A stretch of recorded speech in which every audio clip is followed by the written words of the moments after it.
তোমায় কথা দিচ্ছি, তোমার ডালপালা আর কেউ কাটবে না। এ কথা বলে মেহু বাড়ি চলে গেল। সারা রাত তার চোখে ঘুম এলো না। ভোর হতেই সে গাছ ঠাম্মার কাছে গিয়ে দেখলো সেই দুষ্টু কাঠুরিয়া আবার ডালপালা কাটতে এসেছে। বাহ, এই গাছটাই দেখছি আবারও ডালপালা গজিয়েছে, এবারও আমি এগুলো কেটে নিয়ে যাব। এই বলে কাঠুরিয়া যেই গাছটাতে কোপ বসাতে গেল, অমনি মেহু দাঁড়া। সামনে চলে এলো।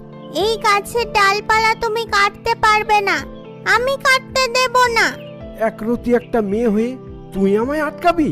হ্যাঁ, আমি আটকাবো। আমি কিছুতেই এই গাছের ডালপালা কাটতে দেব না। ওদিকে মেহুকে খুঁজতে খুঁজতে সবাই সেই গাছটার কাছে উপস্থিত হলো। মেহু, তুই এখানে কি করছিস? জানিস আমরা তোকে